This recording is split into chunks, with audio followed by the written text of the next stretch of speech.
مسلمانوں کا ایمان کیا تھا، محمد کریم کی تیار کردہ فصل کا معیار کیا تھا، انداز کیا تھا۔ جب احد کے میدان میں 70 صحابہ شہید ہوئے، پاک پیغمبر کے چہرے پہ غم کے آثار نمایاں تھے، دندان مبارک شہید ہو چکے تھے۔ اسی دوران کسی نے کہا ابو سفیان لشکر لے کر دوبارہ آنا چاہتا ہے۔ حضور نے صحابہ کو دیکھا، فیصل آباد کے لوگوں کسی صحابی کا بازو نہیں تھا، کسی کی ٹانگ نہیں تھی، کسی کی آنکھ نہیں تھی۔ پاک پیغمبر نے فرمایا ابو سفیان کے لشکر دوبارہ آ رہا ہے، بتاؤ کون کون تیار ہے؟ اور ٹوٹے ہوئے بازوؤں کے ساتھ، کٹی ہوئی ٹانگوں کے ساتھ زخمی شیر دوبارہ کھڑے ہو گئے تھے۔ رب اوزعنی ان اشکر نعمتک التی انعمت علی وعلی والدی وان اعمل صالحا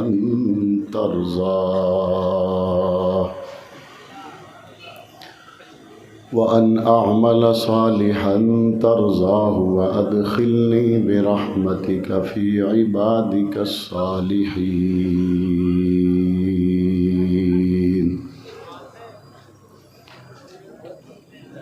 اما بعد فاعوذ باللہ من الشیطان الرجیم، بسم اللہ الرحمن الرحیم۔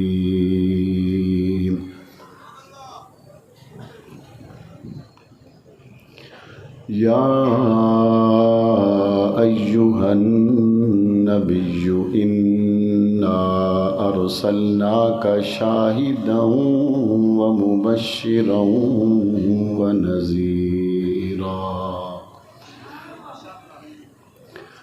وداعیا الی اللہ بإذنہ وسراجا منیرا۔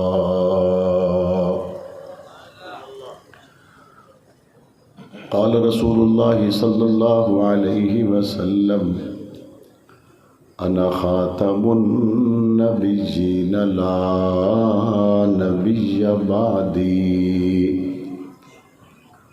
قال رسول اللہ صلی اللہ علیہ وسلم اصحابی کالنجوم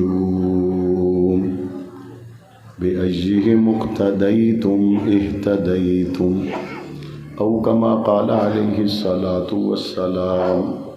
صدق اللہ العظیم وصدق رسولہ النبی الکریم، ونحن علی ذلک لمن الشاہدین والشاکرین، والحمد للہ رب العالمین۔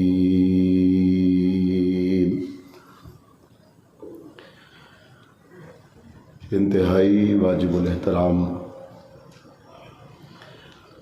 قابل صد احترام حضرات علماء اکرام،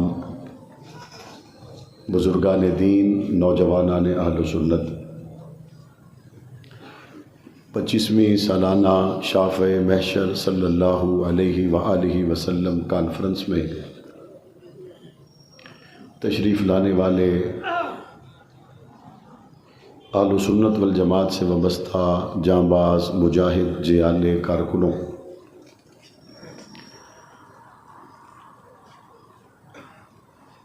آپ کافی دیر سے حضرات علماء کرام کے بیانات سماعت فرما رہے ہیں، جن میں بالخصوص خطیب اسلام حضرت علامہ سعید اسد صاحب دامت برکاتہم العالیہ کا خوبصورت بیان آپ نے سماعت کیا۔ دیگر مسالک سے تعلق رکھنے والی معزز و محترم شخصیات آپ سے مخاطب ہو چکی ہیں۔ برادر محترم شہید زادہ حضرت مولانا عثمان ضیاء فاروقی صاحب حفظہ اللہ تعالی،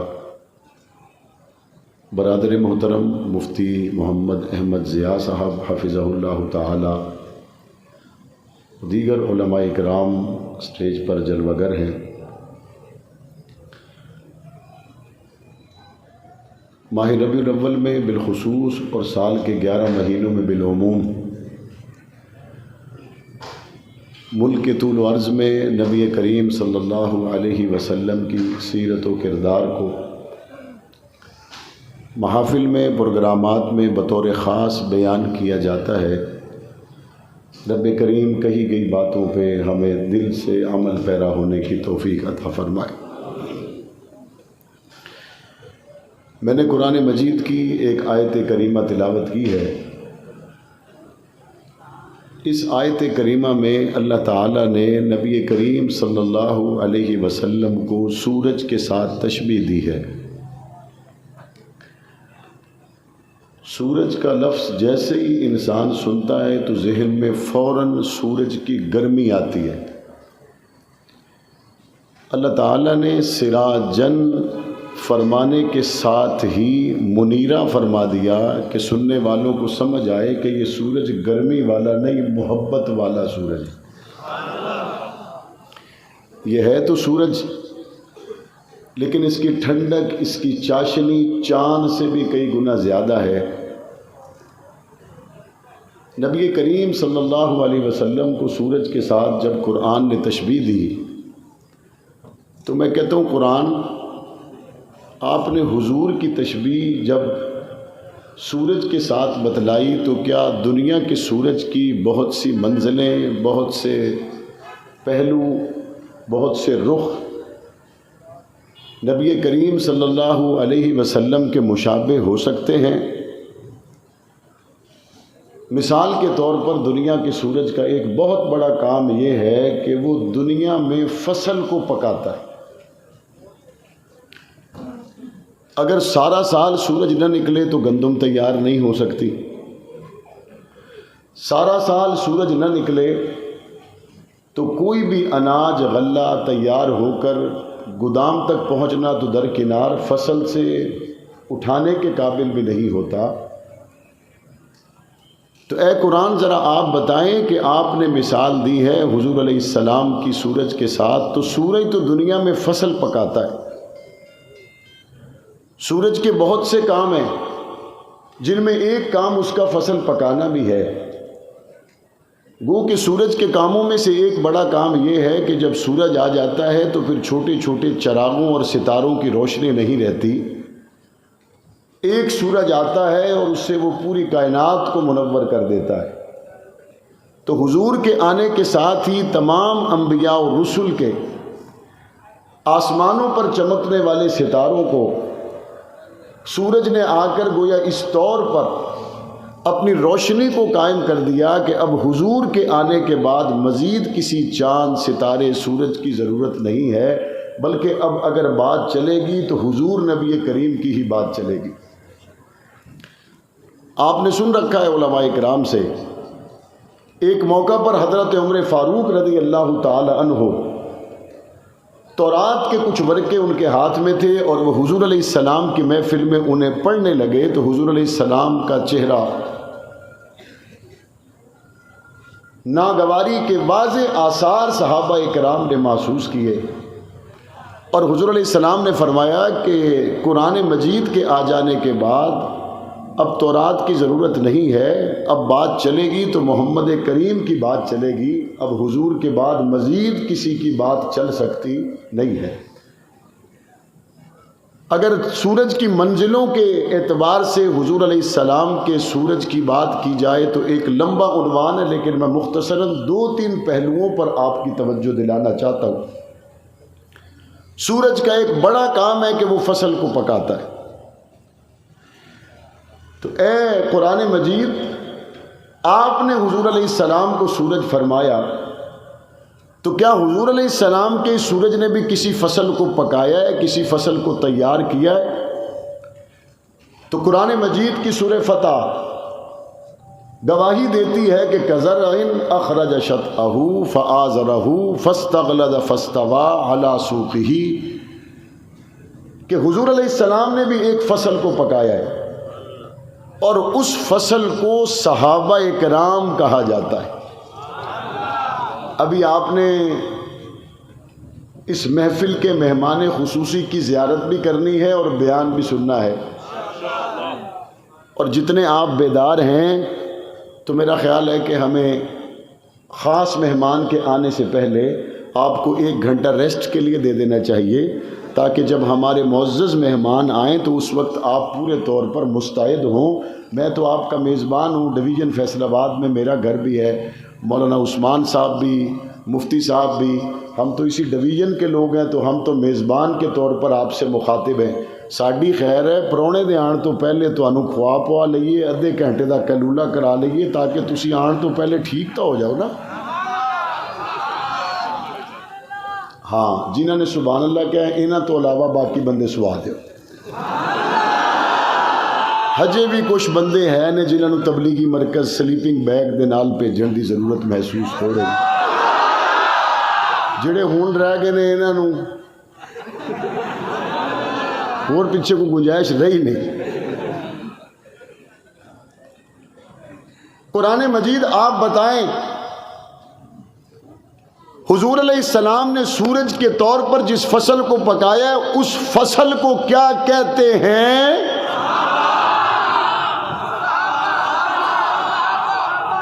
اس فصل کو صحابہ کہتے ہیں۔ اب یہاں پر 3-4 باتیں قرآنی آیت سے بڑی آسانی سے سمجھ آ جاتی ہیں۔ پہلی بات تو یہ ہے، قرآن مجید نے صحابہ اکرام کو فصل کے ساتھ تشبیہ دے کر گویا اس آیت کریمہ میں صحابہ پر ہونے والے تمام حملوں کا جواب دے دیا۔ پہلی بات، دنیا میں تمہارے گٹ والا کا علاقہ ہو یا تمہارا جناب صدھار کا علاقہ ہو یا فیصل آباد کے قرب و جوار میں کسی بھی جگہ کوئی کسان فصل کاشت کرے تو اس کاشت کرنے والے کی نظر لمحہ بلمحہ ہر وقت ہر گھڑی ایک ایک پودے پر ہوتی ہے۔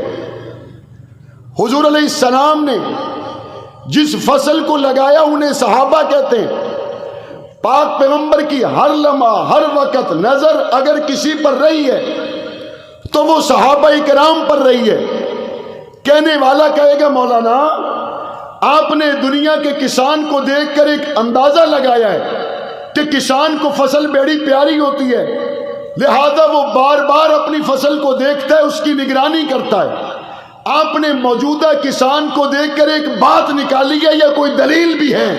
میں نے کہا میں نے قرآن مجید سے پاک پیغمبر کا سورج ہونا بتایا، قرآن مجید سے صحابہ کا فصل ہونا بتایا۔ آؤ نہ ذرا پاک پیغمبر کے اس فصل کے ساتھ لگاؤ محبت کا تعلق کیسا ہے، وہ بھی کسی جھوٹے کی روایت سے نہیں، قرآن کی آیت سے بتاتے ہیں۔ اور قرآن کیا کہتا ہے؟ قرآن کہتا ہے وَلَا تَعْدُ عَيْنَاكَ عَنْهُمْ، اے محمد آپ نے صحابہ سے نظروں کو ہٹانا نہیں ہے، ایک لمحے کے لیے بھی ان صحابہ کو اپنے سے دور کرنا کوئی نہیں۔ میں نے کہا رب کریم دنیا میں جب کوئی فصل پکاتا ہے تو مختلف آنے والی وبائی اثرات سے محفوظ کرنے کے لیے کسان مختلف سپرے کرتا ہے، مختلف ہیلے بہانے کرتا ہے، کوششیں کرتا ہے، جستجو کرتا ہے، تب جا کر فصل تیار ہوتی ہے۔ قرآن کیا کہتا ہے؟ قرآن کہتا ہے جب صحابہ کے دلوں میں ایمان آیا، کفر نکل گیا، فسق نکل گیا۔ میں نے کہا ربا ایمان کیسے آیا؟ اللہ کہتا ہے ایسا نہیں آیا جیسے بعد میں لاکھوں کروڑوں مسلمانوں کے دلوں میں آئے گا، بلکہ ان کے دلوں میں ایمان بھی آیا تو سج دھج کے آیا ہے۔ کتب فی قلوبہم الایمان وزینہ۔ علامہ اعظم طارق شہید کی زبان میں اس کا ترجمہ کروں تو فرماتے تھے اللہ نے ایمان کا میک اپ کر کے وزینہ، اللہ نے ایمان کو سجا کر، چمکا کر، زیور پہنا کر، سرخی پاؤڈر لگا کر، دلہن بنا کر، قلوبکم ربا اے سونے ایمان انہوں رکھنا کتھے؟ حبشے کے کالے بلال کے دل میں رکھنا ہے۔ ایمان آ گیا، بتانے والا کون ہے؟ ایمان آ گیا، ایک گل دسن والی کیڑی کتاب ہے؟ بلند آواز سے، بلند آواز سے